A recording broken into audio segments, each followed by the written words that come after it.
వారి క్రియలను బట్టి, వారి దుష్ట క్రియలను బట్టి వారికి ప్రతీకారము చేయుము. వారు చేసిన పనిని బట్టి వారికి ప్రతీకారము చేయుము. వారికి తగిన ప్రతిఫలమిమ్ము. యెహోవా కార్యములను వారు లక్ష్య పెట్టరు. ఆయన హస్తకృత్యములను వారు లక్ష్య పెట్టరు. కావున ఆయన వారిని వృద్ధుపరచక నిర్మూలము చేయును. యెహోవా నా విజ్ఞాపన ధ్వని ఆలకించి ఉన్నాడు. ఆయనకు స్తోత్రము కలుగును గాక. యెహోవా నా ఆశ్రయము, నా కేడెము. నా హృదయము ఆయన యందు నమ్మిక ఉంచెను గనుక నాకు సహాయము కలిగెను. కావున నా హృదయము ప్రహర్షించుచున్నది. కీర్తనలతో నేను ఆయనను స్తుతించుచున్నాను. యెహోవా తన జనులకు ఆశ్రయము. ఆయన తన అభిషేక్తునికి రక్షణ దుర్గము. నీ జనులను రక్షింపుము. నీ స్వాస్యమును ఆశీర్వదింపుము. వారికి కాపరివై నిత్యము వారిని ఉద్ధరింపుము. ఆమేన్. కీర్తన పాడుకుందాం. అందరం కలిసి పాడి పాట దేవునికి మహిమకరముగా.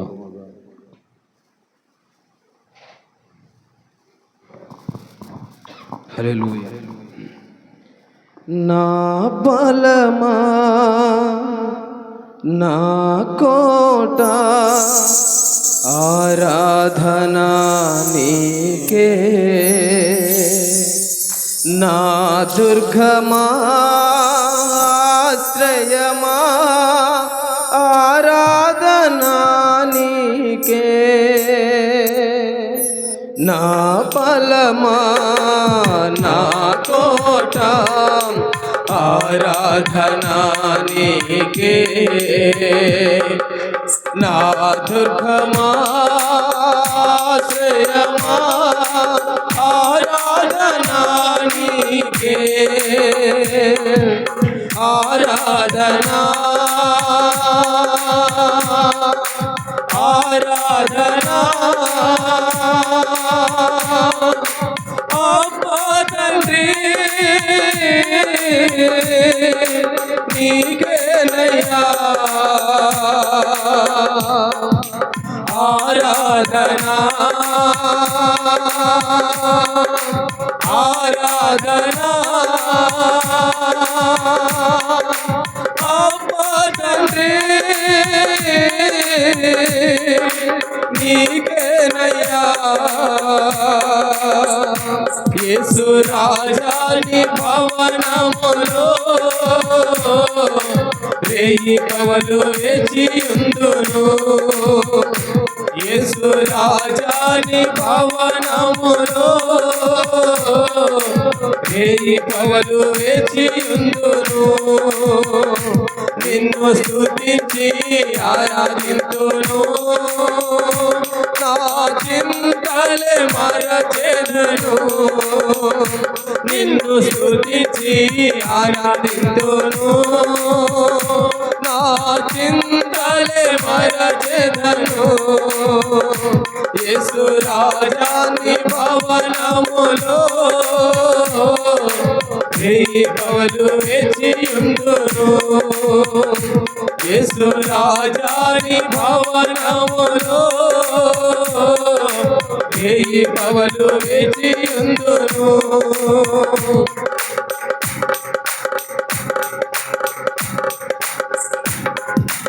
అంతట నివసించు యెహోవా నీవేగా. ఆరాధనా నీకే. అంతట నివసించు యెహోవా నీవేగా. ఆరాధనా నీకే. మా యొక్క నీతి యెహోవా సిక్కేను. ఆరాధనా నీకే పాడాలి. నా యొక్క నీతి యెహోవాకికేను ఆరాధన నీకే స్వరమెత్తి ఆరాధన ఆరాధన అప్పదండే నీకేనయ్యా ఆమేన్. ఆరాధన ఆరాధన అప్పదండే నీకేనయ్యా యేసు రాజాని భవనములో వేయి పగలు వేచియుందును యేసు రాజాని భవనములో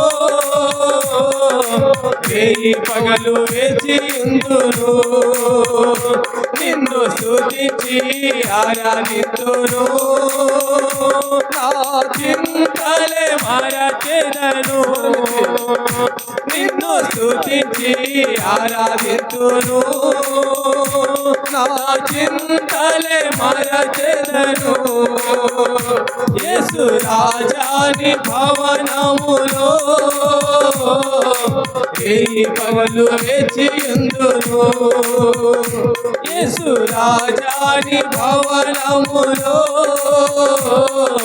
వేయి పగలు వేచియుందును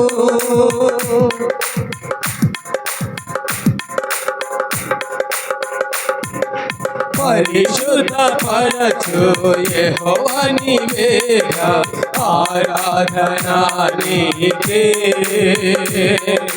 పరిశుద్ధ పరచు యెహోవా నీవేగా ఆరాధన నీకే రూపించు దైవం యెహోవా హోసేను ఆరాధన నీకే స్వరమెత్తి రూపించు దైవం యెహోవా హోసేను ఆరాధన నీకే ఆమేన్. ఆరాధన ఆరాధన అమ్మదండే నీకేనయ్యా ఆరాధన ఆరాధన అమ్మదండే నీకేనయ్యా యేసు రాజాని భవనములో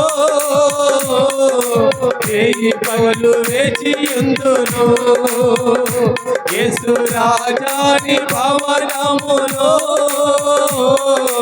వేయి పగలు వేచియుందును నిన్ను స్తుతించి ఆరాధింతును నా చింతలే మరచెదను నిన్ను స్తుతించి ఆరాధింతును నా చింతలే మరచెదను యేసు రాజాని భవనములో వేయి పగలు వేచియుందును యేసు రాజాని భవనములో వేయి పగలు వేచియుందును నా బలమా నా కోట ఆరాధన నీకే నా బలమా నా కోట ఆరాధన నీకే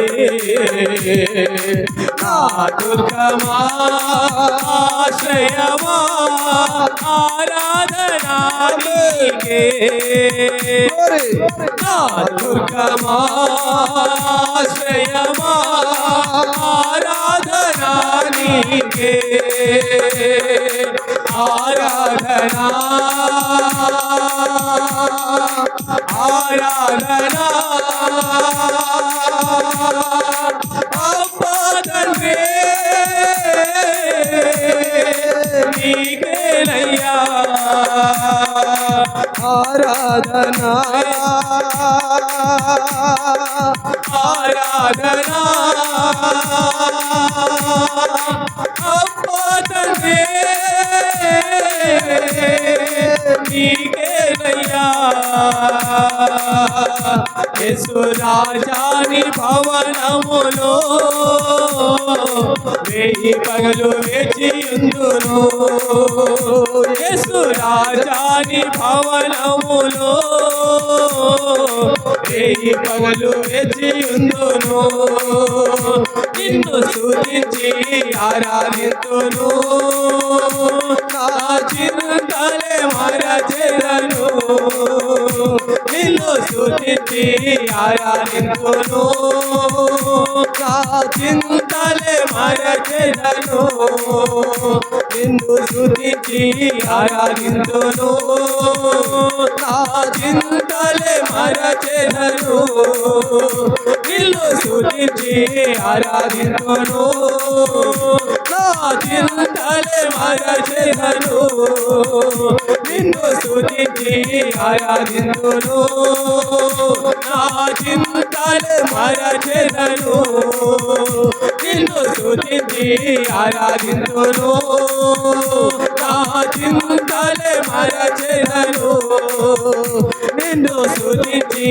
ఆరాధింతును నా చింతలే మరచెదను నా చింతలే మరచెదను మా చింతలే మరచెదను మా చింతలే మరచెదను హల్లెలూయా హల్లెలూయా స్తోత్రం నా బలమా నా కోట ఆరాధన నీకే స్వరమెత్తి నా బలమా నా కోట ఆరాధన నీకే నా దుర్గమా ఆశ్రయమా ఆరాధన నీకే పాడాలి నా దుర్గమా ఆశ్రయమా ఆరాధన నీకే ఆరాధన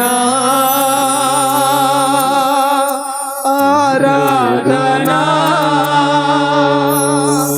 అబ్బా తండ్రి నీకేనయ్యా ఆరాధన ఆరాధన అబ్బా తండ్రి నీకేనయ్యా యేసు రాజాని భవనములో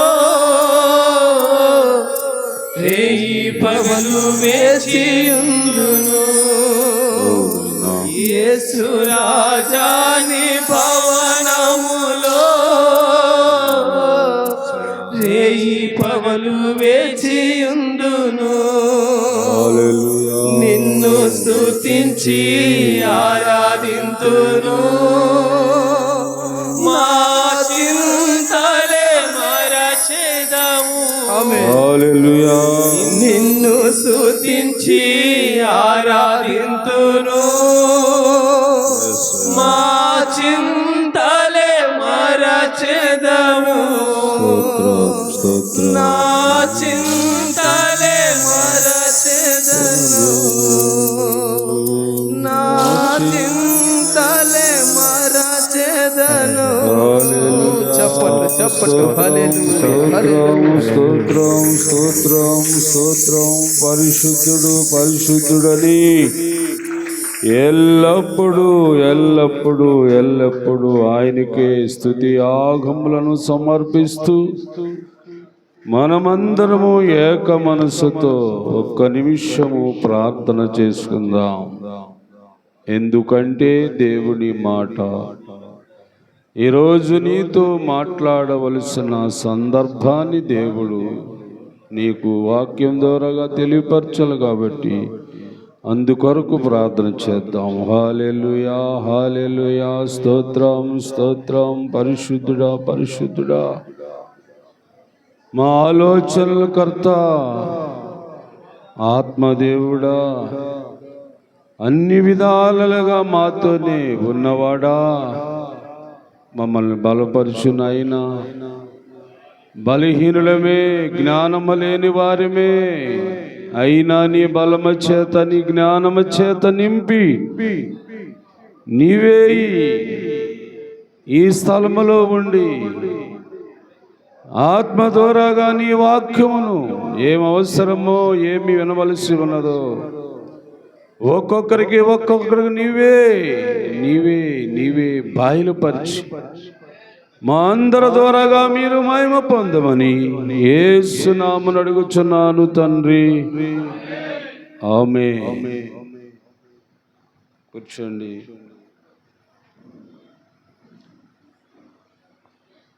మధ్యలో ఖాళీ పెట్టకండి. ముందుకు రండి. వెనక వదిలేండి. తలాన్ని ఖాళీ స్థలం ఉంటే వెనక వదిలేయండి. మంచిగా ముందుకు రండి. మీరందరూ ఖాళీ లేకుండా దేవుని యందు భయముతో భక్తితో ఉన్నవారు అందరూ ఖాళీ ఉండకుండా మీరే చక్కగా చూసుకోండి. ఖాళీ ఉండకూడదు. మీ ముందు ఒక ఖాళీ ఉంది అంటే వెనక ఉండాలి. అది ముందు మీ ముందు ఖాళీ ఉంటే అది మీరు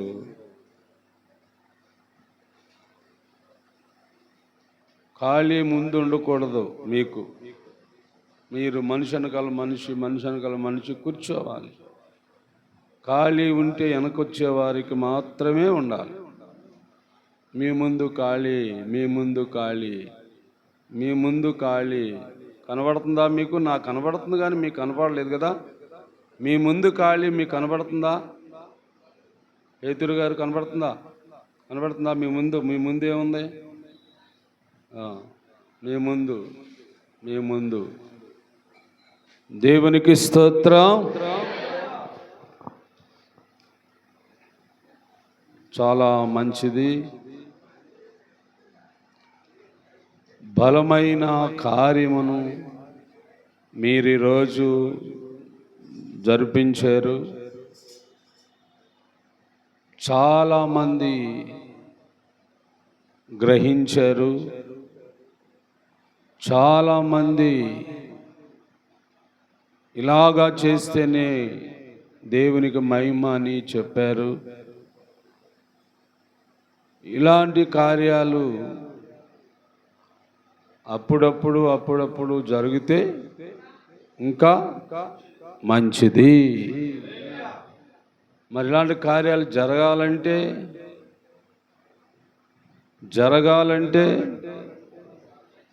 జనము లేక సంఘం ఏం చేయాలా? సహకరించాలి, సహాయపడాలి. సంఘం ఉంటేనే కానీ ఇలాంటి కార్యాలు జరగవు. ఒకవేళ నేను ఒక్కడిని తిరిగి వచ్చేస్తాను, నన్ను ఎవరు గుర్తించరు. ఆ ఇంటికి వెళ్ళి ఆ వ్యక్తితో మాట్లాడితే వాళ్ళ వరకే గుర్తిస్తారు. ఇవాళ మిమ్మల్ని అందరినీ ఎవరు చూశారు? మిమ్మల్ని అందరినీ ఎవరు చూశారు అంటే గ్రామస్తులందరూ మొట్టమొదట మిమ్మల్ని చూశారు. ఏమిటి? ఎప్పుడూ లేదే ఇలాగా, ఎప్పుడూ చేయలేదే ఇలాగా. అద్భుతం. దేవునికి మహిమ వచ్చింది. ఇలాంటి కార్యాలు అనేకమైన దినాలు మనం చేపట్టాలి. ఏమండి? దేవునికి మహిమ వచ్చిన కార్యాలు మనం చేస్తూ ఉండాలి. దేవునికి స్తోత్రం. ఈరోజు మనం అనుకుంటున్నాము పునరుద్ధాన ఆదివారం అని అనుకుంటున్నాం. నిజంగా చెప్పాలంటే ప్రతి ఆదివారము పునరుద్ధానమే కదా. ఒకవేళ మనమందరము మంచిగా ఆలోచించి ఆత్మీయ అర్థాన్ని తీసుకోవాలంటే కదా, ఈ కార్యం ఎప్పుడు జరిగింది? ఈ పునరుద్ధానం ఎప్పుడు జరిగిందండి? ఏమండి, 1996 నెలల కిందట జరిగింది. 6 నెలలు కూడా ఉన్నాయి, నెలలు కూడా లెక్కేసుకోండి. 1991 సంవత్సరమా 6 నెలల కాలం కిందట జరిగింది ఇది. ఇలా ప్రతి సంవత్సరము క్రైస్తవులు అనబడిన వారందరూ చేసుకుంటూనే వస్తున్నారు. కాకపోతే ఒక అద్భుతమైన కార్యం ఏంటంటే, పునరుద్ధానుడు యేసు ఆయన లేచిన సజీవుడని చాటి చెప్పడం ఇది మనకు ఒక కొత్త కదా. మనం క్రొత్తగా ఒకటి దేవుని కొరకు ప్రారంభించాం. ఎందుకు ఇలాగా చేయవలసి వచ్చింది అని అంటే, బైబిల్లో ఉన్న వాళ్ళందరూ అలాగే యేసు ప్రభు వారిని పుట్టినప్పుడు కానీ, బాగానండి, యేసు ప్రభు వారు పుట్టినప్పుడు కానీ,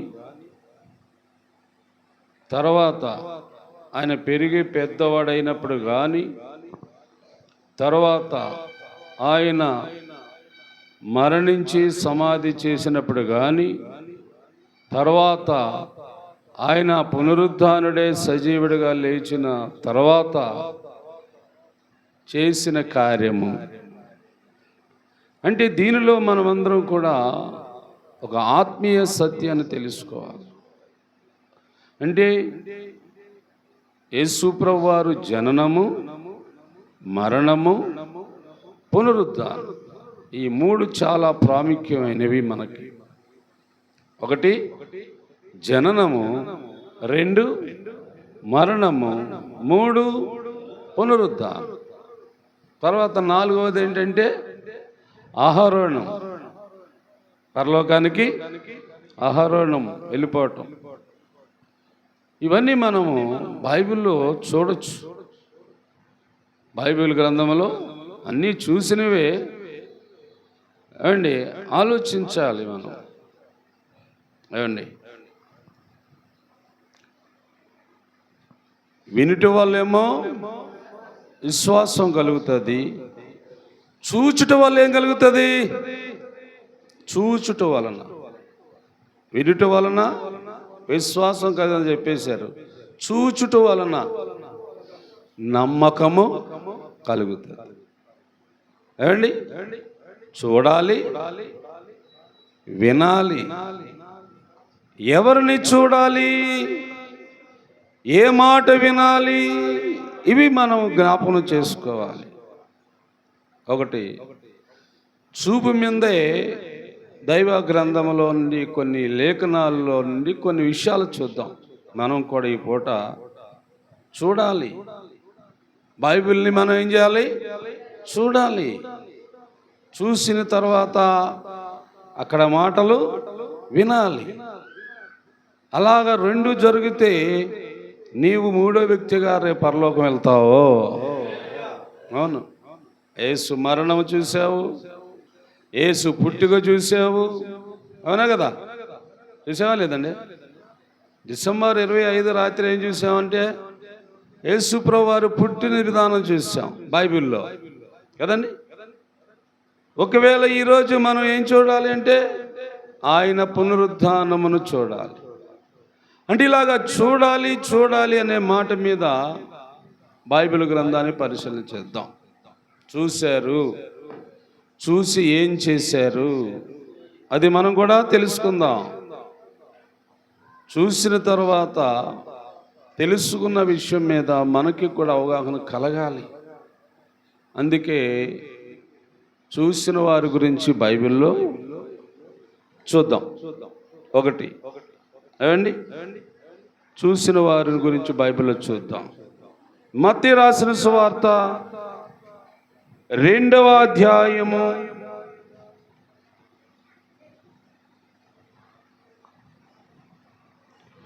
10-11 వచనాలు త్వరగా చదువుకురండి. వారు ఆ నక్షత్రమును చూసి అత్యానందభరితులై ఇంటిలోనికి వచ్చి తల్లి అయిన మరియను ఆ శిశువును చూసి సాగిలపడి ఆయన పూజించి ఇప్పి దేవునికి స్తోత్రం. ఏం చూశారంట వీళ్ళందరూ? ఎవరిని చూశారంట? ఏమండి? తల్లి అయిన మరి అమ్మగారిని, ఆయన శిశువుని, పసి బిడ్డని చూశారు. చూసుట వలన వారికి ఏం కలిగింది? గమనించాలి. చూచుట వలన వారికి ఏం కలిగిందంటే అత్యానందము, అంటే అధికమైన ఆనందము కలిగింది. ఎవరిని చూస్తే నీకు ఆనందము? ఎవరిని చూడాలి మనమందరం అంటే ఈ లోకములోనికి వచ్చిన యేసు ప్రభువారిని చూడాలి. లోకాన్ని చూసావు ఇప్పటి వరకు, లోకములో ఉన్న దాన్ని చూసావు నువ్వు ఇప్పటి వరకు. అందుకే నీకు అనుకూలముగా ఆనందం రావట్లేదేమో, ఆనందించే అవకాశం నీకు కలగట్లేదేమో. ప్రియులారా గమనించండి, నీకు అత్యధికమైన ఆనందం రావాలి, నీకు కలగాలంటే నీ చూపు ఎవరి మీద ఉండాలి? యేసు మీద ఉండాలి. యేసు మీద ఉండుట వలన వారందరికీ గొప్ప సంతోషము, గొప్ప ఆనందము వారికి కలిగిందని వాక్యంలో చూసాం కదండి. తర్వాత యేసు ప్రభువారు పెరిగి పెద్దవాడైనప్పుడు ఏమండి ఇంకేమి చూశారు? ఇంకేమి చూశారు అని అంటే బైబిల్ గ్రంథములో చాలా విషయాలు ఉన్నాయనుకోండి. జరిగిన వాటిని చూశారు. దేవునికి స్తోత్రం. అందుకు మార్కు సువార్తని మనం చదువుదాం. మార్కు సువార్త 1వ అధ్యాయము 41వ వచనం చదవండి. 41వ వచనం చదవండి.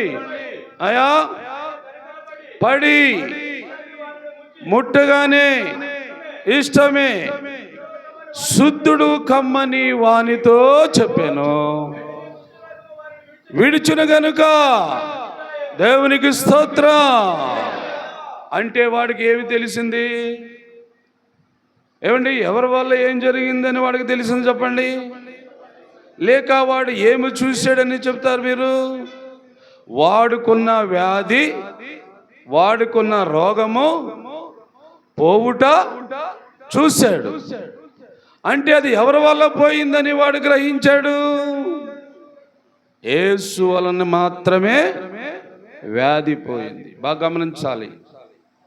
అంటే యేసు ప్రభువారిని చూసిన వారిని గురించి మనం బైబిల్లో చూస్తున్నాం. యేసు ప్రభువారిని చూసిన వారిని గురించి బైబిల్లో చూస్తున్నాం. బాగా గుర్తుపెట్టుకోండి. ఏమండి, ఆ తూర్పు దేశపు జ్ఞానులు యేసు పాలుని చూసి అత్యానందభరితులై వారు తెచ్చిన ఏదైనా సరే అర్పించి దేవుణ్ణి పూజించారని బైబిల్లో ఉంది. అది చూసాం. ఇప్పుడు యేసు ప్రభువారు పెరిగి పెద్దోడయ్యాడు. ఇప్పుడు ఎవరు ఏమి చూస్తున్నారు? ఎవరు ఏం చూస్తున్నారు అంటే ఇదిగో వ్యాధిగ్రస్తుడు, రోగగ్రస్తుడు, బలహీనుడైన వాడు యేసు ప్రభు దగ్గరికి వచ్చి ఆయనను ఇష్టపరచుకొని యేసు ప్రభు వలన స్వస్థత జరగటం వాడు చూశాడు. చూసిన వాడు ఏం చేయాలనుకుంటున్నాడు? వాడు వెళ్ళి విస్తారముగా ప్రకటిస్తున్నాడు. ఆ సంగతి పశురము చేయుటకును ఆరంభించును గనుక దేవునికి స్తోత్రం. ఇంకా ఈడు బయలుదేరాడు కదా, వారు బయలుదేరారు. అందరూ చూసిన తర్వాత యేసు ప్రభు వారిని గూర్చి మాటలు చెప్పటానికి మహిమపరచటానికి, ఏమండి, ఆ సంగతులు వివరించటానికి సర్వలోకము సమస్త మనుషులకు ఈ జరిగినవన్నీ చూపిస్తున్నారు. ఇదిగో నేను ఒకప్పుడు కుష్ఠరోగును, నేను ఒకప్పుడు వ్యాధిగ్రస్తును, నేను ఒకప్పుడు బలహీనుడును, నేను ఒకప్పుడు మనుషులలో ఉండటానికి నన్ను ఇష్టపడలేదు, ఈరోజు నేను శుద్ధుడయ్యాను. నన్ను శుద్ధి చేసినది యేసు ప్రభువే అని ఈడెళ్ళి ఆ సంగతులన్నీ ప్రపంచానికి లేక సమాజంలో ఉన్న ప్రజలందరికీ ఏం చేస్తున్నాడు? ప్రచురము చేస్తున్నారు. ప్రచురం. దేవుని బిడ్డలారా, అర్థం చేసుకోండి. ఏమండి, దేవుని మాటలు కదా ఇవి. ఇంకా ఎవరు ఏం చూశారు అని మనం వాక్యపరంగా ఆలోచిస్తే, యోహాను సువార్తలోనే 19వ అధ్యాయములో యేసు ప్రభు వారిని సిలువేశారు కదా అమ్మా, సిలువేశారు. ఆ సిలువ దగ్గర ఎవరెవరు ఉన్నారు, ఉన్నవారు ఏం చేస్తున్నారని మీరు చూశారు? గమనించాలి. యేసు ప్రభు వారు సిలువేశారు. అక్కడ ఎవరున్నారు ఆలోచించండి. చూస్తున్నారు. సైనికులు ఉన్నారు కదా, బళ్ళెముతో పొడిచేవాడు ఉన్నాడు. అవునా? తర్వాత ఎవరున్నారు? అధికారి అయిన, ఏమండి, ఒక అధికారి కూడా ఉన్నాడు. వీళ్ళందరూ చూస్తున్నారు. వీళ్ళందరూ చూస్తున్నారండి. ఎవరిని చూస్తున్నారంటే యేసుని చూస్తున్నారు. ఆయన చూడండి, ఆయన ప్రాణమును అర్పించి తల వాల్చిన తర్వాత జరిగిన కార్యమును బట్టి చూసిన వారు ఏమన్నారు? చూసిన వారు ఏమన్నారో మీకు అర్థం అవ్వలేదు కదా. ఏమండి, మన శుక్రవారం వినలేదా? మరి విన్నవారికి గుర్తు లేదా? మర్చిపోయారా? నిజముగా ఈయన దేవుని కుమారుడు అని ఎవరన్నారు? అక్కడ ఒక ఆయన ఉన్నాడు, శతాధిపతి అనే ఒక ఆయన ఉన్నాడు కదండి. చూశాడైనా ఈయన నిజముగా దేవుడే, నేను కనులారా చూశాను, ఈయన సర్వశక్తి గల దేవుడే, నేనే చూశాను. చూసిన వారందరూ సంగతులు చూడండి ఈరోజు మనం. ఏమండి, తర్వాత శిష్యులు అందరూ వచ్చి ఏం జరిగారు? ఆ శవాన్ని మాకు ఇవ్వండి అలాగని పిలాతు దగ్గరికి వెళ్ళి అడిగారు. ఆ పిలాతు గారు వారికి అవకాశం ఇచ్చాడు. బాగా గమనించాలి. అంటే ఇప్పుడు యేసు ప్రభువుని ఎవరెవరు చూశారు? చూసిన వారందరూ ఎలాంటి సాక్ష్యం ఇస్తున్నారు? ఒకవేళ ఈరోజు నీకు యేసు ప్రభు వారు కనపడకపోవచ్చు. ఈ ఒక రోజు, ఏమండి, ఈరోజు నీకు సిలువ నీకు కనపడకపోవచ్చు, సిలువలో ఆలాడే యేసు కనపడకపోవచ్చు. నువ్వు కూడా ఎటు చూడాలో జాగ్రత్తగా వింటా ఉండు. ముందు ఈ వాక్యాలన్నీ ఆలకించు, ఈ లేఖనాలన్నీ ఆలకించు. ఏమండి, యేసు పుట్టుకను గురించి వారు చూశారు. ఆ జ్ఞానులు చూశారు, గొల్లలు చూశారు. ఆ రోజుల్లో ఏమండి, ఒకవేళ తక్కువ మంది చూస్తుండొచ్చు. ఆ తర్వాత పెరిగి పెద్దోడైన తర్వాత చాలా మంది చూశారు. అలాగ చూసిన వారిలో రోగములు బాగుపడిన వారు, ఏమండి, స్వస్థత నొందిన వారు చూశారు. వారు దేవుని మహిమపరచడానికి వెళ్ళారు, దేవుణ్ణి ప్రకటించారు. ఇప్పుడు సిలువ వేసిన తర్వాత చూశారు. ఎవరు చూశారంటే సైనికులు చూశారు, అక్కడ ఉన్న అధికారులు చూశారు. చూసి ఏమన్నారు వాళ్ళందరూ? ఈయన నిజముగా దేవుని కుమారుడు, ఈయన నిజముగా దేవుని కుమారుడు. ఎందుకంటే ఈయన తలవాల్చి కన్ను మూయబోడికి సూర్యుడు కనిపించకుండా పోయాడు. ఎక్కడికి వెళ్ళిపోయాడు ఈయన? ఏమండి, భూమి వణికింది, పర్వతాలు బద్దలయ్యని విన్నాను. ఇంకా చెప్పాలంటే అనేకులు పరిశుద్ధుల శరీరాలతో లేచి వచ్చి వారు వెళ్ళిపోయారు అక్కడికని. ఇవన్నిటికీ ఏమండి ఆధారమైన మనుషులు అక్కడ ఉన్నారు. యేసు ప్రభుని చూస్తున్నావా? ఎలా చూస్తున్నావు? యేసు ప్రభు వారి మాటలు వింటున్నావా? ఎలా వింటున్నావు? ఇది మనకు తెలియాలా దేవుని బిడ్డలారా. యేసు ప్రభుని గూర్చి చూస్తేనేమో ఏమండి నీకేం కలుగుతుంది? నమ్మకం కలుగుతుంది.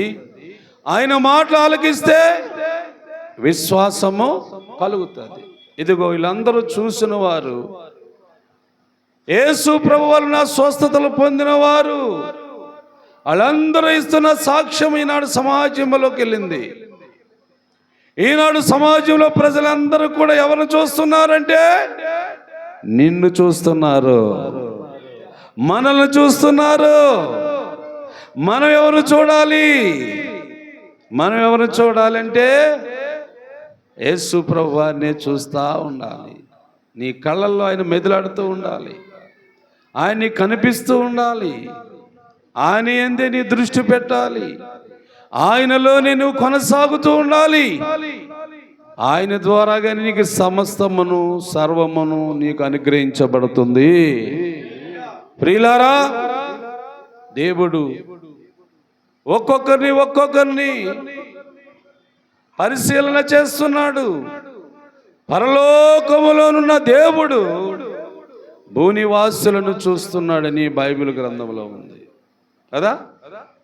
ఇదిగో నా కన్ను ఇదంతా చూస్తుంది అంటే దేవుడు చూస్తున్నాడు, నువ్వు కూడా చూస్తున్నావు. ఇది చూపుడు. నీ కంటి చూపు గురించి నీకు ఒక అవగాహన రావాలని దేవుడు ఇలాగా తన వాక్యాల ద్వారాగా మనకి చూపిస్తున్నాడు కదండి. ఇప్పుడు ఎవరు చూశారు? ఎవరు చూశారంటే ఏం చెప్తున్నారు మీరు? అక్కడ ఉన్న శతాధిపతులు చూశారు, అక్కడ ఉన్న అధికారులు చూశారు, అక్కడ ఉన్న సైనికులు చూశారు. యేసు ప్రభువారు మరణించడం అందరూ చూశారు. తర్వాత సమాధి చేయబడ్డారు కదండి. తర్వాత సమాధి చేయబడిన తర్వాత యేసు ప్రభువారు పునరుద్ధానుడుగా పైకి వచ్చినప్పుడు ఎవరు చూశారు? మగ్దలేను మరియా చూసిందంట. మగ్దలేని మరియా చూసి ఆమె ఏమి చెప్తుంది? ఆమె ఏమి చెప్పాలనుకుంది? నేను ప్రభువుని చూశాను, ప్రభువును చూశాను. ఏమి చేశాడమ్మా నీకంటే? ఏమి చేసాడంటే ఏంటి బాబు, నన్ని 7 దయ్యాలు పట్టుకున్నాయి కదా, వదలగొట్టాడు. అవునా? 7 దయ్యముల చేత పీడించబడుతున్న నన్ను బాగు చేసిన యేసు ప్రభువారు నాకు కనబడ్డాడు. పేతురు, నేను చూశాను. ఆయన సజీవుడు కదా, ఆయన సజీవుడైన దేవుడు. మనము చూడాలి, మనము చూద్దాం. దేవుని యొక్క వాక్యమును బట్టి మనము కూడా ఏం చేయాలా? చూడాలా. వీళ్ళందరికంటే ముందు ఒక ఆయన పాత నిబంధనల గ్రంథంలో ఆయన ఒక సాక్ష్యం ఇస్తున్నాడు. చూద్దామా? చూడండి ఒకసారి. ఏబు గ్రంథము 19వ అధ్యాయము 25వ వచనం చదవండి ఒకసారి. 19, 25, 19. అయితే ఎవరంట? నా విమోచకుడు సజీవుడనియు, తర్వాత భూమి మీద నిలిచుననియు నేనెరుగుదును. నా చర్మము చీకుపోయినను తర్వాత దేంతో చూస్తాడంట? శరీరముతో. అంటే మొదట శరీరం ఏమైపోయింది అంటున్నాడు యోబు గారు? చీకిపోయింది, భూమికి ఇంకిపోయింది కదా.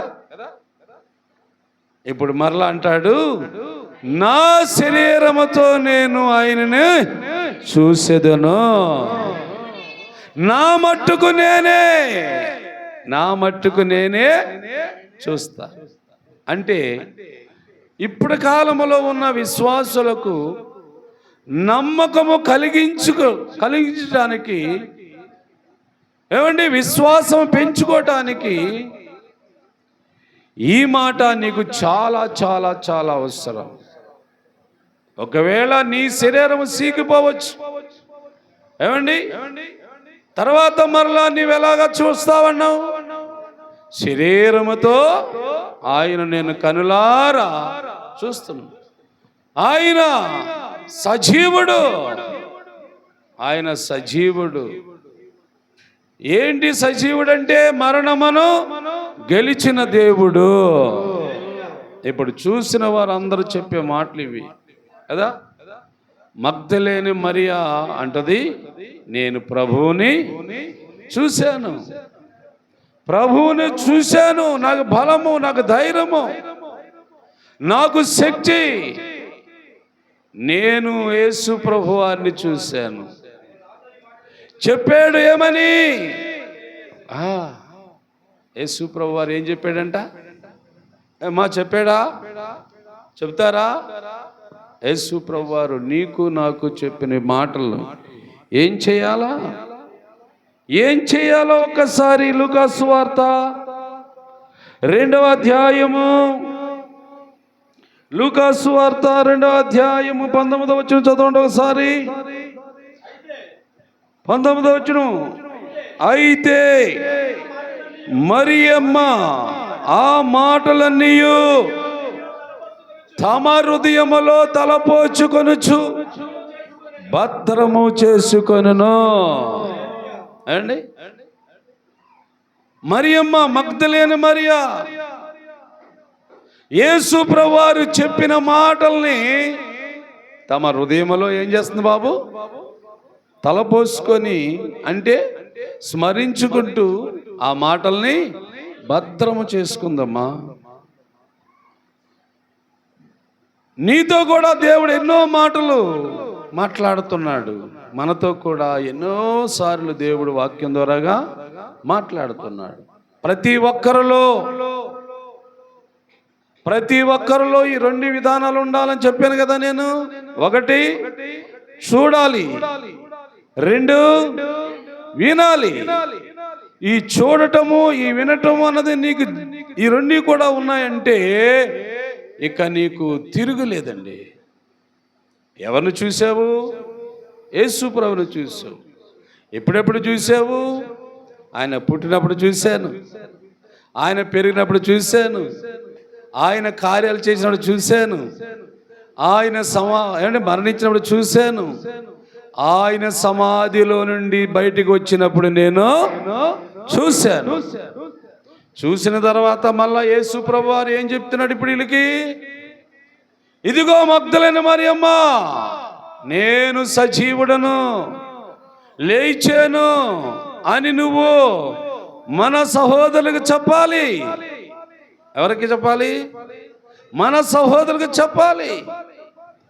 ఎల్లు పరిగెత్తుకొని ఎల్లు. అలాగని యేసు ప్రభువారు మాట్లాడాడు. ఏమండి, అందరికీ కనిపించాడు, చూశారు, విన్నారు ఇప్పుడు మాటలు. ఈ వాక్యాలన్నీ కూడా నువ్వు ఏం చేయాలంటే నీ హృదయంలో భద్రము చేసుకోవాలా, భద్రము చేసుకోవాలా.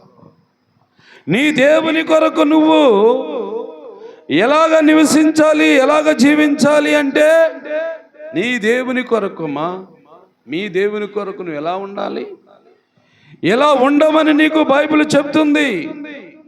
ఏమండి, కీర్తన అదే లూకా సువార్తలోనే 1వ అధ్యాయము 45వ వచనం కానించి కొన్ని వచనాలు చదవండి.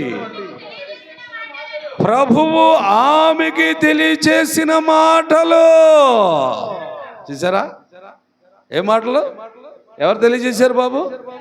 ప్రభువు అంటే ఎవరైనా? యేసు ప్రభువారు. ఏమండి? యేసు ప్రభువారు తెలియజేశాడు నీకు. ఏమని? నేనే జననము, నేనే మరణము, నేనే పునరుత్థానము. అంతా నేనే. పసిబాలుడిగా వచ్చాను, అవునా? యవనస్తుడిగా మీకు కనబడ్డాను కదా. యవన కాలములో మరణించాను, మళ్ళా యవన కాలములోనే సజీవుడిగా లేచి చెప్తున్నాడు. చూడండి, నీకు తెలియజేయబడుతుంది మాట. నీతో మాట్లాడుతున్న మాటలు ఇవి. ఏమని మాట్లాడాడు? ఏమని మాట్లాడే మగ్దల మరియతో? నేను నేను నేను నేను మరణమును గెలిచానమ్మా, నేను ఇప్పుడు సజీవుడను అని వెళ్ళి చెప్పు. అంటే ఈ ఉన్న మాటలను ఏం చేయాలి? ఇప్పుడు ఏమి ఇన్న మాటలను ఏం చేయాలి? మొదట భద్రం చేసుకోవాలి. విన్నది కదా, ఇన్న మాటలు ఏం చేయాలా? భద్రం చేసుకోవాలి హృదయంలోని. ఆ మాటలు హృదయంలో ఉంటే ఎప్పుడైనా నువ్వు చెప్పుతావు. ఆ మాటలు నీ మనసులో, నీ హృదయంలో ఉంటే అది ఎప్పుడైనా నువ్వు వాడుకోవచ్చు. అందుకు భద్రం చేసుకోండి. యేసు ప్రభువారు సజీవుడైన దేవుడని నీకు తెలిసింది కదా.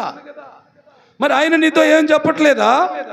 ఎన్నో సంగతులు చెప్తున్నాడు, ఎన్నో మర్మాలు చెప్పాడు, ఎన్నో బోధలు చేశాడు. అన్నిటిని నువ్వేం చేస్తున్నావు? అన్నిటిని నువ్వేం చేయాలా? భద్రము చేసుకోవాలి. ఇదిగో చూడండి, ప్రభువు ఆమెకి తెలియచేసిన మాటలు గనుక నమ్మిన ఆమె ఏమైంది? ధన్యరాలు. ఏమి నమ్మింది? దేవుని మాటలు. అందుకే ఇందాక అన్నాను కదా, ఒకటి చూడటము, రెండు వినటం. వినటం వల్ల ఏమండి? చూచుట వలన నమ్మకం. ఏదేమి నువ్వు దేవుని పట్ల ఆసక్తి కలిగి జీవించటానికి ఉపయోగపడే మాటలవి. ప్రియులారా, దేవుని వలన నీకు తెలియజేయబడుతున్న సంగతులన్నిటి మీద నీకు ఒక అవగాహన ఉంటే నీవు ధన్యుడువు, నీవు ధన్యురాలువు. ఇదిగో వాళ్ళు అంటున్నారు, చూడండి, వాళ్ళే అంటున్నారు. చూసిన వారు, మాటలు ఆలకించిన వారే చెప్తున్నారు. మరి ఇలాగా ఈ మాటలన్నీ ఏమండి బైబిల్ గ్రంథంలోంచి మనం చూడటము, ఆలకించడము, తర్వాత ఏం జరగాలి, తర్వాత మనం ఏం చేయాలో అది నువ్వు నిర్ణయించుకోవాలని ఈరోజు దేవుడు నీతో మాట్లాడుతున్నాడు. ఇంకా చదవండి వాక్యాన్ని. అప్పుడు మరియా ఇట్లనెను, ప్రభువుని కనపరుస్తుంది. ఈ పని మనం చేయాలా? ఇవాళ చేసిందేంటి? ఏం బాబు, ఇవాళ తిరిగిందేంటి? ఖాళీగా ఉన్నాను కదా, ఏటకి వెళ్ళకుండా నన్ను వచ్చావా? ఇంటికాడ వంట లేదు కదా, అక్కడ భోజనాలు కదా అని వచ్చావా? ఎలా వచ్చావు? దేవుణ్ణి కనపరచాలి. ఎన్ని పనులున్నా, ఎంత రాబడి వచ్చినా అన్ని వదులుకొని విడిచిపెట్టి నా ప్రభుని నేను గనపరచాలి. గనపరచాలండి. దేవుణ్ణి ఏం చేయాలి బాబు? మనందరం ఎప్పుడు కూడా గనపరుస్తూ ఉండాలి. మన పని అది, మన బాధ్యత అది. మనకి ముందున్న విశ్వాసులందరూ, మన పూర్వీకులందరూ, ఏమండి, నిజమైన దేవుని నమ్ముకున్న వారందరూ, చూసిన వారి కానీ, మాట విన్నవారు కానీ, వారందరూ కూడా నమ్మకం ఉంచారు, విశ్వాసం ఉంచారు, దేవుణ్ణి కనపరుచుకుంటూ వెళ్ళారు వాళ్ళు. మరి మనం ఏం చేద్దాం? మనం అందు కూడా ఏమండి, మహిమ ఘనత పాడు గట్టిగా, నీవే. అందరూ పాడాలి. మహిమ నీవే నా దైవమా. సృష్టికర్త విముక్తిదాత, సృష్టికర్త విముక్తిదాత, నా స్తుతులకు పాత్రుడా యేసు. ఆరాధనా నీకే నా యేసయ్యా, ఆరాధనా నీకే, ఆరాధనా నీకే నా యేసయ్యా, ఆరాధనా నీకే, ఆరాధనా స్తుతి ఆరాధనా, ఆరాధనా నీకే, ఆరాధనా స్తుతి ఆరాధనా, ఆరాధనా నీకే,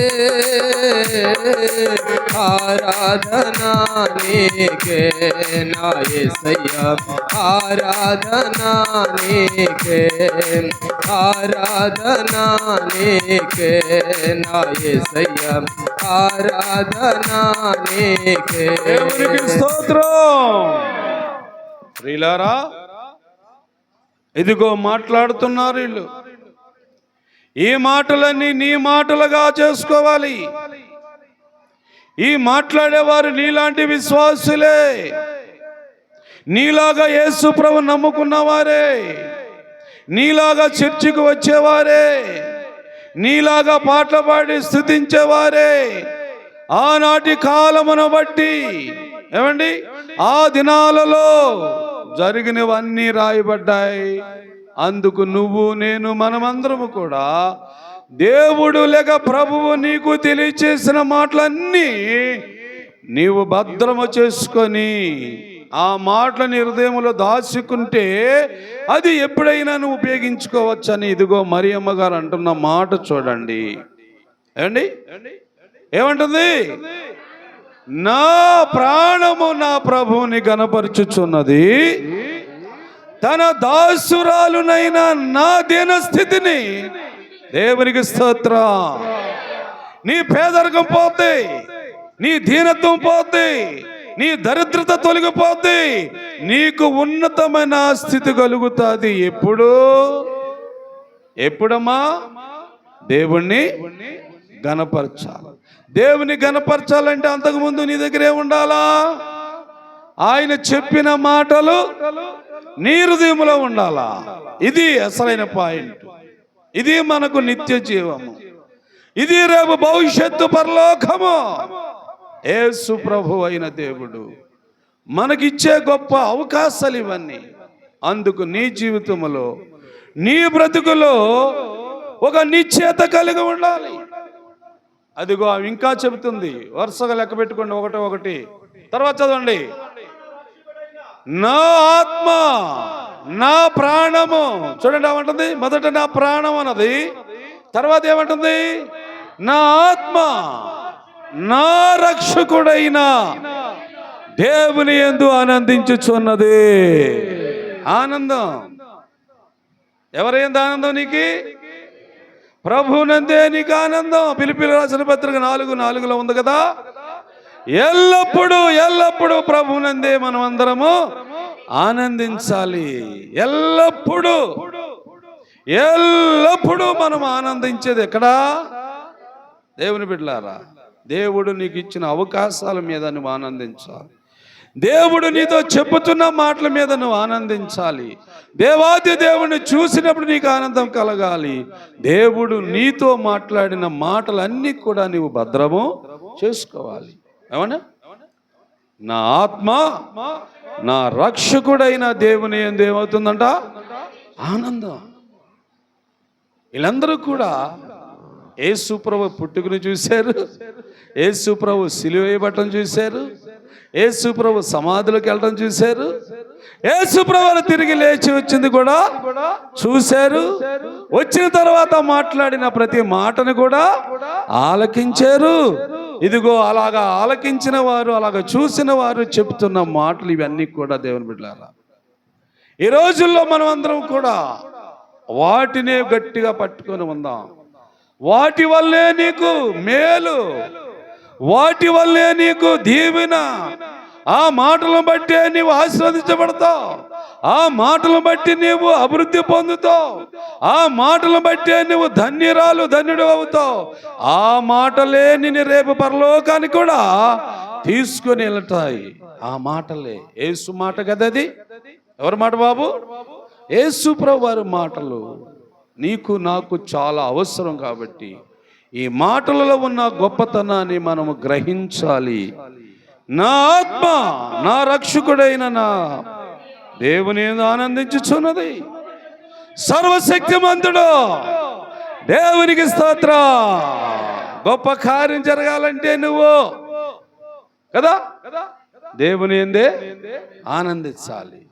నీకు గొప్ప కార్యాలు జరుగుతాయి. బలమైన కార్యములు చేస్తాడు దేవుడు. నీ జీవితం ద్వారాగా దేవుడు మహిమ పొందాలని ఆశపడుతున్నాడు కదా. అందుకే యోహాను సువార్తలో మనం చదువుతాం 15:8 మీరు బహుగా ఫలించుట వలన పరలోకములో నా తండ్రి మహిమ. అంటే మనం బాగుపడటం వలన, మనం అభివృద్ధి పొందుట వలన, మనం ఆశీర్వదించబడటం వలన ఎవరికి మహిమ కలుగుతుందంట? తండ్రికి మహిమ కలుగుతుంది. అందుకు తండ్రికి మహిమ కలిగటానికి నీ భావాలు ఇప్పుడు భూమి మీద అభివృద్ధి పొందాలి కదా. అభివృద్ధి పొందాలంటే ఇంక గొప్ప కార్యం ఒకటి చేయాలి కదా. ఇదిగో మరియమ్మ గారు అంటున్నారు, సర్వశక్తిమంతుడు, సజీవుడైన దేవుడు, జీవము కలిగిన తండ్రి నాకేం చేశాడు? గొప్ప కార్యములు చేసే దేవుడు అండి. గొప్పగా నిన్ను నన్ను మనందరినీ నిలబెడతాడండి.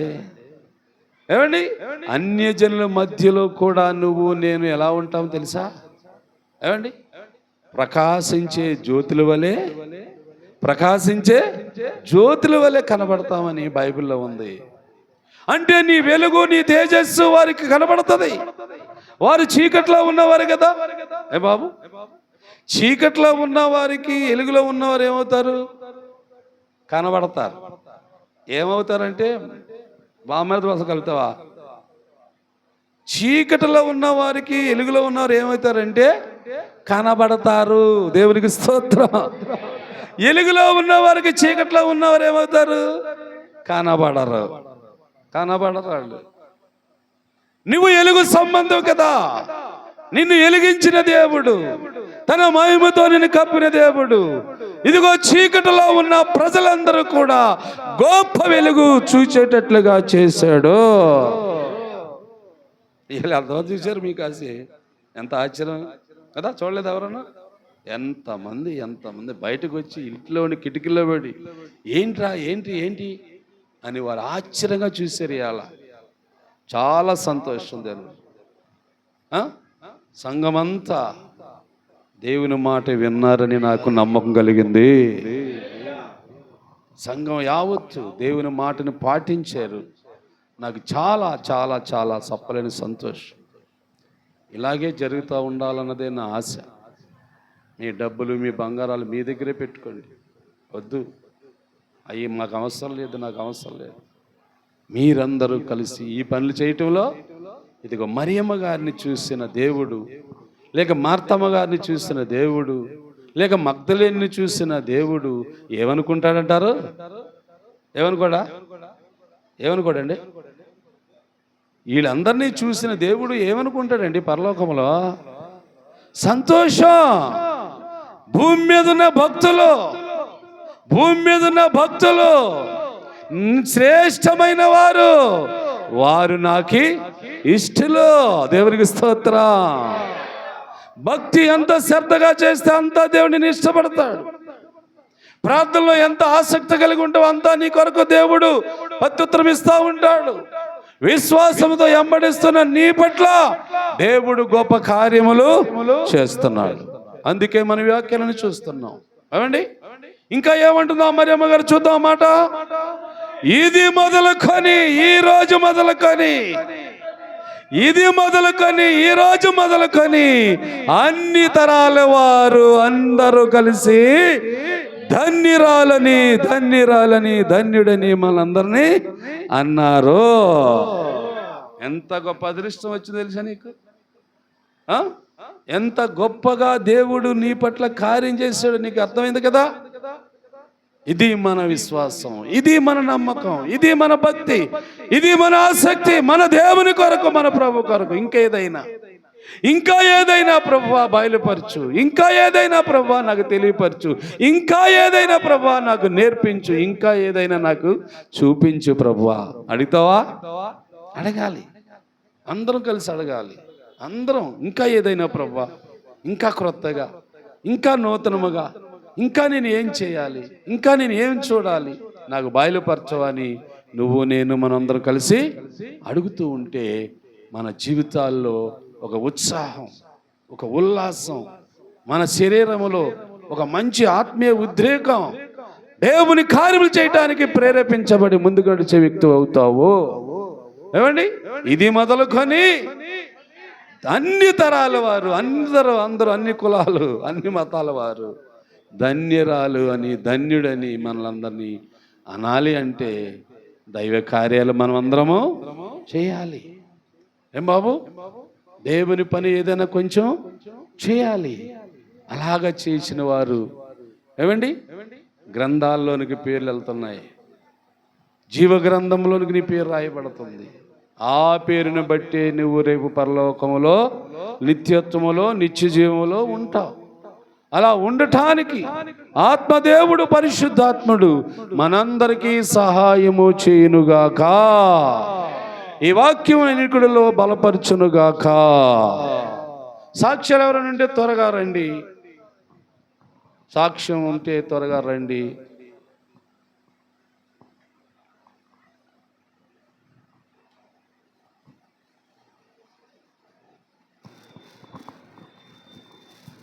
ఉన్నాయి, సాక్ష్యం కూడా ఉన్నాయి. దానిగా చూసి మాట్లాడు సంగపెద్ద గారు, కెమెరాగా చూసి. దేవుడు మన స్తోత్రాలు. దైవజనుడికి, పాస్టర్కి, సంఘ సహోదరులకి హృదయపూర్వక వందనాలు. దేవుడు మనల్ని ఎంతకో కాపాడుతున్నాడు, అందుకే మనం ఈ రీతిగా స్థితిలో ఉన్నాం. ఆయన కృప, ఆయన దయా సంకల్పన. మరి నేనైతే ముందు నెలలో చెప్పాను సాక్ష్యం, ఇలాగ డాక్టర్ గారు హాస్పిటల్కి గుంటూరు క్యాటింగ్ తీయించుకుంది కానీ సంవత్సరం అయింది రా అన్నాడు. అంటే నేనేం చేశానంటే బాగా ఉంటుంది కదా అని అలాగా నేను వెనకాడితే అలాగా తిండి అరగకుండా కొద్ది అలా మెదులుతూ ఉన్నట్టు ఉంటుంది గుండెల్లోని. ఉంటే పిల్లలకి చెప్పాను ఇలాగా హాస్పిటల్కి వెళ్తామంటే గుంటూరు కొద్ది డబ్బులు ఉండాలి బాబు అంటే కుర్రాళ్ళు మాట్లాడుకునే సరే బాగుంటుంది కదా నేను వెళ్ళడం లేదు. వెళ్ళకపోతే అలాగా సాయంకాలం కొంచెం బాధగా అనిపిస్తే పిల్లలకి అడవడి పెడితే మళ్ళీ ఇప్పుడు చీరాల హాస్పిటల్కి తీసుకెళ్తారు. మళ్ళీ ఇక్కడి నుంచి బాగలేదని ఎంతగో వాళ్ళు డేంజర్ అయిపోయింది అనుకోని వాళ్ళు గుంటూరు తీసుకెళ్తారు. ఇదన్నీ బాధ. ఫారం చేసుకున్న దేవుడు తెల్లారగట్ల దాకా కొంచెం ఆరోగ్యంగా ఉంటే గుంటూరు వెళ్ళొచ్చు అనుకుంటూ ఫారం చేసుకుంటూ అలాగా కొంచెం డాబా చుట్టూరు తిరిగాను 10 నిమిషాలు. తిరిగినందుకు నాకు కొంచెం ఫ్రీగా అనిపించింది. అంటే నాకు ఏంటంటే తిండి అరగనట్టుగా, ఊపిరి అలా పైకి వచ్చినట్టుగా చెమటలు ఎక్కేస్తూ ఉంటుంది. అది ఏదైనా తేడా వచ్చినప్పుడు నాకే భయంగా అనిపిస్తుంది. అలాంటిది పుట్టినప్పుడు కుర్రోళ్ళకి ఏదో ఫోన్ చేసి వాళ్ళు ఏం చేస్తున్నారంటే మా నాన్నకి ఏంటి అని అడబడి పడిపోతున్నారు. అది అప్పుడు అలా చేశాను, ఇప్పుడు కూడా అలా చేయకూడదు. తెల్లారిదాకా దేవుడు కొంచెం ఆరోగ్యంగా ఉంటే వెళ్ళొచ్చు. డబ్బులు కూడా వాళ్ళు సిద్ధపరుచుకున్నారు, మాట్లాడుకున్నారు. ఆయనక నేను దిగొచ్చాను డాబా. దిగొస్తే అబ్బాయి అన్నాడు, నాన్న హాస్పిటల్కి వెళ్దామన్నావు మరి ఏంటి అన్నాడు. ఇదేంటి వీడికి నేను అడగకముందే వీడికి మనుషులు ఏంటి బాగా లాగింది అని అనుకున్నాను. అబ్బాయి అయితే వెళ్దాంలే అని అన్నాను. వెళ్ళాం హాస్పిటల్కి వెళ్తే డాక్టర్ గారు పరీక్షలన్నీ చేస్తే అడిగాడు చేసి, మరి నీకు ఎలా ఉంటుంది అప్పారావు గారు అన్నాడు. ఏమండి గుండెలోని మెదిలినట్టుగా ఉంటుంది, తిండి అరగలేదు, తన్ని పెడుతుంది కడుపులోని, గుండె మీద ఊపిరితిత్తుల్లోని ఇలాగ కొంచెం నొప్పినా వస్తుందండి అన్నాను. అంటే మళ్ళీ పరీక్ష చేశాడు. చేసి ఆ అబ్బాయికి చెప్పాను, అబ్బాయి ఇలాగ ముందు టెంట వేశారు కదా, మళ్ళీ ఏమైనా టెంట గింట వేయాలంటే ఈ హాస్పిటల్లో డబ్బులు 1,00,000 లక్షలు అడుగుతారు, మనకు ఆరోగ్యశ్రీ కార్డు మీద చూస్తారు కదా, డాక్టర్ గారు మందులు పరీక్షలు అయితే ఇక్కడ చేయించుకుంటాం, టెంట ఇస్తే మనం ముందుసారి వేయించకరా అక్కడ తీసుకెళ్ళండి అని చెప్పు అబ్బాయి కానీ ఐడియా ఇచ్చాను. ఐడియా ఇస్తే సరేలేనన్నా అన్నాడు. అన్నిటిగా డాక్టర్ గారు సరిగ్గా 8 గంటలకు పిలిచాడు. పొద్దున్నే 7ంటికి బయలుదేరాం. ఇక్కడ అన్ని పరీక్షలు గిరింజలు అన్నీ చేసుకున్నా గంటల తరపునే చాలా జనం ఉన్నారు అక్కడ. అలా లేట్ అయింది. లేట్ అయితే అప్పుడు వెళ్ళాము. అప్పారావు గారు అని పిలిచాడు. వెళ్తే ఏమండి అన్నాను. ఏంటి నువ్వు కడుపు గిడుపు అంత లావుగా చేసుకుంటున్నావు అన్నాడు. ఏమండి మరి ఏం చేయనండి, అది మామూలుగా పంచలకు గింతలకు వెళ్ళేప్పుడు అది తింటున్నాం కదా, బిర్యానీ అంటే బాగా తిని అన్నాడు. ఈ అసలు మాట ఏది చెప్పలేదు అన్నాడు. అన్నాక నీకు గుండు కూడా బాగా ఉంది, గుండెలో డబ్బులు లేదు, ఏది డబ్బులు లేదు, కానీ కాకపోతే కొంచెం తిండి గిండి కొంచెం మార్చు, నీకు మాత్రలే మార్చేస్తాను, నీకు ఏమీ లేదు, అన్నీ బాగా ఉన్నాయి అన్నాడు. దేవుడి స్తోత్రం సంతోషపడి ఇంకా సాక్షి చెప్పుకుందాం సంఘంలోనే అనుకొని వచ్చాను. అన్నిటిగా మాత్రలు వేసుకుని కాడి నుంచి అయినాల 20 రూపాయలు ఇడ్లీ తిని ఉన్నాను. ఇప్పుడు 10 రూపాయలు ఇడ్లీ తింటున్నాను. అంటే కొంచెం తగ్గించమన్నాడు కదా, అందులోనే అన్నీ ఏదైనా కొంచెం తగ్గించి తిందాం, మనకు కూడా ఆయన చెప్పింది మంచిదే కదా అనుకున్నాను. మరి దేవుడు కృపను బట్టి మన సంఘం సేవకులు ప్రార్థన బట్టి మంచి సాక్ష్యం చెప్పారు. అదే నాకు సంతోషం. మళ్ళీ పిల్లలు మళ్ళీ డబ్బులు పెట్టుకొని మళ్ళీ తడుగుకొని బాధలు కనపడతారా అన్న అదే బాధ ఏది లేదు. దేవుడు కృపను బట్టి ఇంకా సంఘం సేవకులు మనం సంతోషంగా దేవుడు ఆశీర్వదిస్తున్నాడు. అందుకే మనం రీతిగా ఉన్నాం. ఇదే నా చిన్న సాక్ష్యం. దేవునికి స్తోత్రం. హల్లెలూయా. ఓకే, ఇంకెవరైనా లేకపోతే అందరూ లేచి నించుందాం. సమర్పణ చేసుకుందాం.